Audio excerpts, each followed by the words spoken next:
In the last video, we have learned about the links, how to put a link in your HTML document. If you are new, please make sure to watch whole series. I am making this video or this particular course only about the HTML and its basic.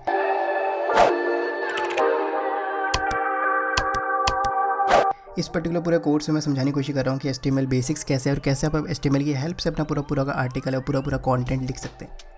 Basically HTML एक markup language है, थोड़ा सा recap दे रहा हूँ। एक markup language जो आपको help करती है 3 लोगों के लिए अपना कंटेंट लिखने के लिए। 3 लोग कौन है? जो उस कंटेंट को कंज्यूम करने वाला है, जो है यूज़र। दूसरा आपका ब्राउज़र, जिस ब्राउज़र में वो चीज़ खुलेगी, चाहे वो मोबाइल का है, चाहे वो डेस्कटॉप का, चाहे लैपटॉप का। तीसरा है जो क्रॉलर, जो उस पर्टिकुलर पेज को क्रॉल करने आएगा। वो हो सकता है आपका गूगल का बॉट, क्योंकि आपने देखा होगा जो रैंकिंग होती है, एसईओ थिंग होती है, तो उसमें क्रॉलर्स आते हैं गूगल के या किसी भी सर्च इंजन के। वो उस पूरे कंटेंट को क्रॉल करते हैं, समझने की कोशिश करते हैं कंटेंट किस टाइप का है, और वो अपने जो डेटाबेस है उसमें इंडेक्स करते हैं। तो एक वैलिड HTML लिखना बहुत ज़्यादा इंपॉर्टेंट हो जाता है आपके लिए, क्योंकि आपको 3 लोगों के खुश करना है। तीनों में से एक भी ना खुश होगा तो आपको इश्यू हो सकते हैं। नाउ इस पर्टिकुलर वीडियो में हम बात करने वाले हैं कि कैसे हम एक अपने डॉक्यूमेंट में इमेज डाल सकते हैं। नाउ एक इमेज प्लेस करना उतना ज़्यादा मुश्किल नहीं है, ये बहुत आसान है। क्योंकि अगर आपने HTML जो टैग था हमारा, जो लिंक डालना, अगर आपने को ये समझ में आ गया अच्छे से, तो आपको जो इमेज का टैग है वो भी बहुत आसान से समझ में आ जाएगा।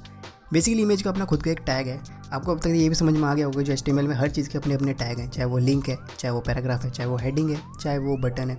नाउ इमेज के पास भी अपना एक खुद का टैग है जिसका नाम है IMG। तो बेसिकली IMG ये पहला टैग है जो एक सेल्फ क्लोजिंग टैग है, यानी कि इस टैग को आपको क्लोज करने की ज़रूरत नहीं पड़ती। आप कर सकते हो लेकिन आपको करने की ज़रूरत नहीं पड़ती। इस टैग में कोई बॉडी नहीं होती है। बॉडी बेसिकली अगर किसी हम टैग को देखें जो ओपन क्लोज होता है, तो ये इस टैग की बॉडी है, ये इस टैग का इनर HTML है।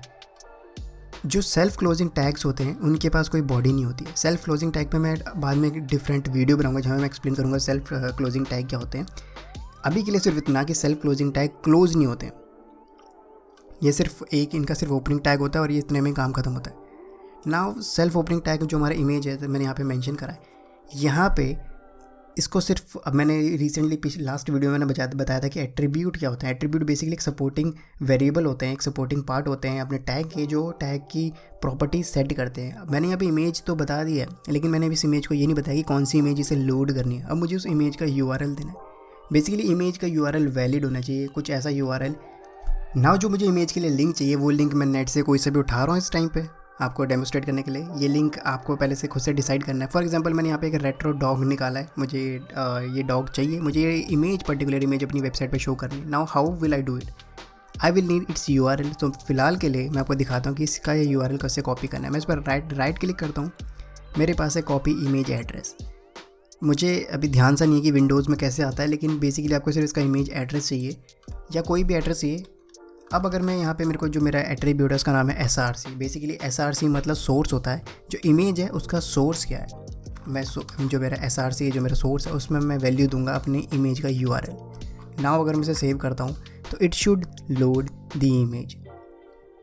तो बिल्कुल ही एक सिंगल एट्रीब्यूट की वैल्यू सेट करके जो आपका URL होगा उस पर्टिकुलर इमेज का, आप बहुत ही ईजिली अपने पूरे HTML डॉक्यूमेंट में इमेज सेट कर सकते हैं। This is it in this particular video. If you like this video, then let me know in the comment section, and please make sure to leave like and subscribe the channel, and also follow me on the Instagram because I post regular videos just like this one.